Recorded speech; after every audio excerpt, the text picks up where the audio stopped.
Hi, it's Rupert Hine here from Action Coach near Kinross, and I'm joined today by Ian Pilbeam from the HR department. Welcome, Ian. Thank you very much. Great to be with you, Rupert. So, Ian, tell us how did you get into running your own HR business? Well, I spent 25 years in-house doing the thing that I fell into professionally after uni. And because I didn't run around the playground going, I want to do HR when I grow up, because it didn't exist probably about then. And I guess I'd reached the end of the road in terms of in-house. And I wanted to do my own thing. And because I hadn't run a business before, and my 25 years were in the public sector as well, I never really fitted, and now I know why. I realised that I needed to compensate for some of my knowledge gaps. So I knew HR inside out, but I didn't know a lot about running a business. So a bit like you, I joined a franchise, the HR department in this case, so that I would get the support. And I guess they've made all the mistakes possible, so I could come along and make a whole load more, which I've done. And what was it about? What was it about building your business as part of HR department? What was the thing that you were able to make unique about it? Well, I think what I've managed to achieve is the action coach thing, which is to build a business that works without me. And I remember sitting in a large room in an Edinburgh hotel about 6 or 7 years ago, and it was an action coach event, and your founder, Brad Sugars, was there. And he said, and you'll know this, you'll have seen this done, stand up, everybody, and then stay standing if you could leave your business for 6 months and it would be fine without you. And of course, I sat down, as did I think all but two people. But I went, next time he asks that, I want to be one of those people. If I don't even want to be in the room, because I want to be off doing the stuff I love. So I have grown my business to run without me. And that's exactly what it does. And it's a darn sight better for it. So, so you sat in that room, you made that decision. What what was the first change you had to make in the business to get on that journey? I think at that point, my mind immediately went to succession. So if I'm not going to be there, who is going to lead this business, and how is a team going to be in place that will operate as effectively as if I was there?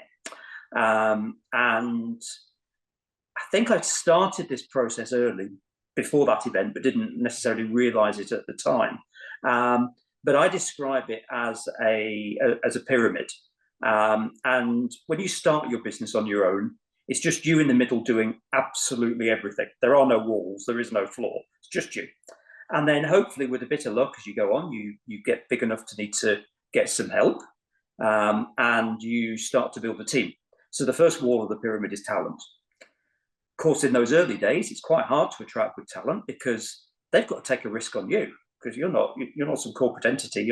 You're who am I? So you bring them in, but you've got to closely supervise them because you want to make sure they do anything absolutely right, whilst you're still doing everything else in the middle. The next stage for me was about systems. So you try and systemize the business so they're doing things the way that you would want them to be done. And that's great, but without the base of it, the whole thing could just implode as soon as you step out. And that's culture, so that people act the way that you would want to, both the leaders, but everybody within the business. And once I was happy that that was in place and the numbers were at the right point, I could then make my chosen successor as MD, make them MD, and slowly step away. And actually, we spent probably 18 months to 2 years doing joint coaching. So rather than me going on my own, my MD came with me and we talked through lots of scenarios. And I would frequently say, when I'm in the jungle and you can't phone me, what are you going to do? And bit by bit, we got there. And sure enough, those things have happened. I've been in the jungle and been out of reach. And Kira, my MD's been able to just make the right decisions. So it was an intuitive process that I think probably that event with Brad brought to a real clarity of purpose And I went, I want to be that person, not for ego's sake, but because there's a whole load of other things I want to do in my life, as well as being a hopefully successful business owner. Yeah. No, absolutely. So the core of that was getting the right people in. You talk about your succession plan. How did you go about finding the right people? I have a big thing about the difference between being lucky and being fortunate.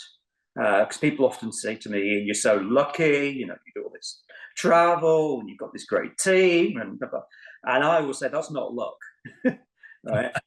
I have worked hard, I have had a vision, I have taken risks, I've done the work, I've learned from the mistakes, or many of them anyway. But I would say, in terms of finding my direct successor, I was just lucky. I recruited somebody as an HR advisor. They passed their probationary period in 2 weeks. They became a director within 4 months. And within a year, I think we decided that they were going to become MD, and probably became MD within 2 years of joining me. So that genuinely was just lucky that that person came into my life at the right time. And it was a great thing for them and a great thing for us. So yeah, you make your own luck sometimes, but on that occasion, I lucked out. Yeah. And what about the culture? I mean, you always hear the culture eats strategy for breakfast and all of that, and it's very true. How did you go about setting up the right culture for your business? In lots of different ways. So I'll highlight one as an example, and that's the values piece. And we did that as an exercise with our action coach. And I remember it vividly, being in a room where I was sent to the back and basically had some sellotape put over my mouth, whilst they went through an iterative process to identify the values of my business. And because I'd recruited them and I'd inducted them and I guess, imbued in them the kind of culture I wanted, surprise, surprise, what came back were my values. Not even my business's values, but my values. And then we were able to work with those, and we still work with those. So we have a weekly team meeting, and every week they either share examples of how they have lived or not lived the values, or they share examples of how they have lived or not lived our purpose statement, which is to make a difference to people's lives. So it's front and center. It's not on the wall. It's front and center of everything we do. And then there's part of that culture is about how we do what we do. So some of the people watching this will, I guess, have a preconception of HR and health and safety, which are the two stools of my business. And that may be a good preconception, or it might not be. So we're very, very clear on who we are and what kind of people we are. And yes, process matters, but it's not rules for rules' sake. It's more important, or as important, to know why somebody has done or not done something, as it is what they did or didn't do. So we take an empathetic, holistic approach, but make sure we're on the side of the business owner. Because as we all know, it's a lonely, challenging business, running a small and medium-sized business. So having somebody that's got your back, that's on your side, that gets you, that you like, is really, really important. And that's actually part of our culture as well, that we have people who deliver on that. So, I mean, it is, as you say, it's hugely important having somebody there watching your back, guarding your back, being in your corner. And it's probably the biggest fear many business owners have when they start out, is employing that first team member. I'm not sure it ever gets easier in some people's minds. What you've obviously been in roles where you've been responsible for huge numbers of people in organizations. You now have a business that other people run for you, who are responsible for supporting small business owners who've got teams of people. what would you say is the biggest or best piece of advice you could give someone who was starting to employ people for the first time? Okay, so I think there's two things. One is about just doing it professionally. So we can all go on, I used to say we can all go on Google, we can all go on ChatGPT and ask for an employment contract and a company handbook. But the chances of it being up to date and appropriate are pretty slim, right? Just like if I wanted, I don't know, if I was a landlord and I wanted a tenancy agreement, I could find one, but it ain't going to be very good. And I'm not going to know what I'm changing or what impact that might have. If you're gonna get quality people joining you, they are going to want to know that you're a proper outfit.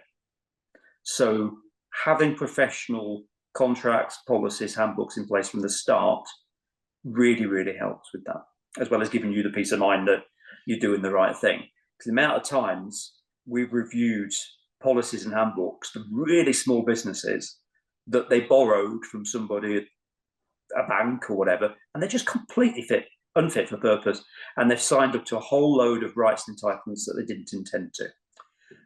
So that's the first thing. But the other thing is about objectivity. A bit like having a business coach. You're that close to it when you're the business owner because you're doing everything else, and you're talking about it when you get home, and you lose objectivity very quickly. So having that person that's on your side who can talk you through your issues as you have them, but also the emotions that come as a business owner with those issues. Because it's personal. You know, when you take people on into your business, in one sense, they feel like family. Now, they're not, unless they actually technically are. But, you know, they're really not. When it all goes wrong, they're absolutely not.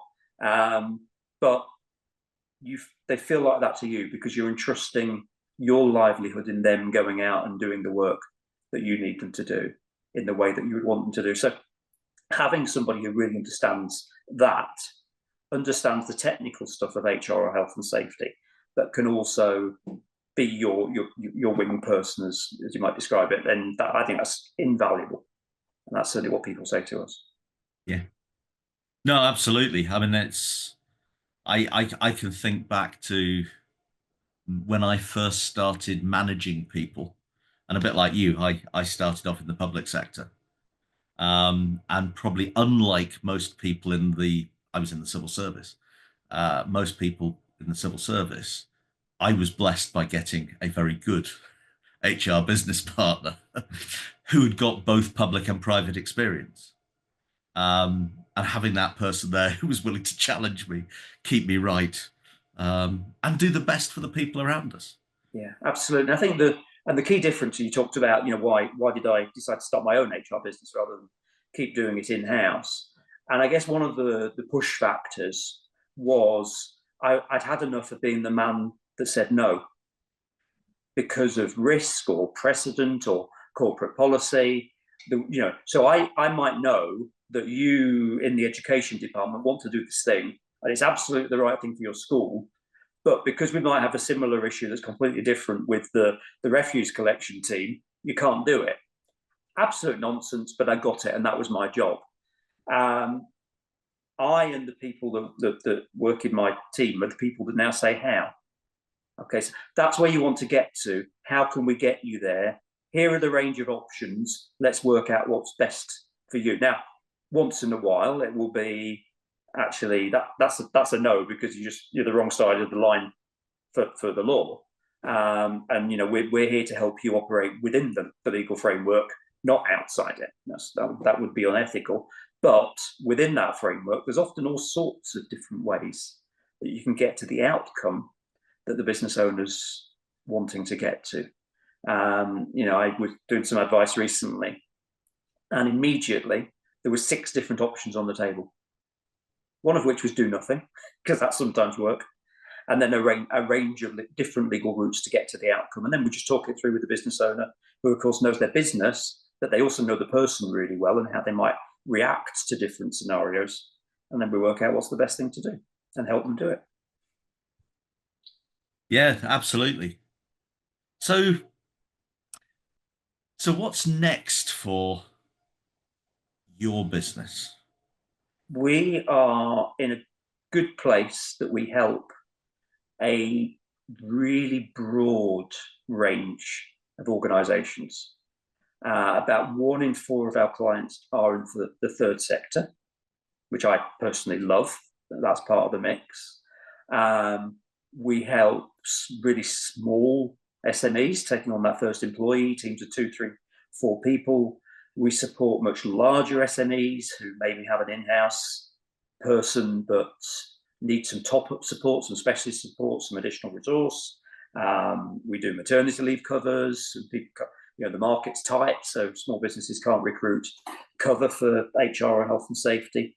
And that platform, I think, Rupert, is something I don't think, it is something we're now keen to build on and take us to the next stage of growth. And I believe that the world has never been more complex, particularly in HR terms, to navigate as a manager, a leader, or a business owner. There's lots of post-COVID changes to the way that people think and operate within the workplace. The world of work that I joined 30 years ago doesn't exist anymore. And then the technical stuff, whenever you get a change of government, particularly if it goes from right to left, you get a lot of additional uncertainty and complexity. And we've got both those things playing out as we record this. So, Absolutely. yeah. So I believe there's lots of opportunity for us to help lots more organisations, and that's what we intend to do. Fantastic. Well, thank you very much for sharing all of that with us. It's Great. been absolutely fascinating, and yeah, I love the getting the succession plan in early on, getting the right people in post, being lucky and fortunate, but probably focus on being fortunate. Make your own luck, and yeah, the interesting world of work, which is developing before our eyes at the moment, is going to mean for small business owners to find people like you to look after them and hold their hand, support them to achieve their objectives will be never more important. So, Yeah, I believe so. I think it is. I remember doing a little exercise at the start of lockdown, probably about 3 or 4 weeks in, and I just did a dump of what do I think will be the long-term changes in the world of work as a result of all of this. And most of them are playing out, whether it's the mental health crisis or it's the balance of flexible working and home, or the death knell of command and control management because you're no longer sat over someone's shoulder. All sorts of things have changed, and yeah, I think it's a hard job running a business, and I've always gone to other experts for the stuff that I'm not good at. Focus on what you're good at, and let other people who are good at other stuff help you or do that for you. brilliant. There's a thought to leave us on. Absolutely. Well, Ian, thank you very much. Best of luck for best of fortune for everything that is to come, and hope you enjoy uh, many more weeks in the jungle. Thank you very much.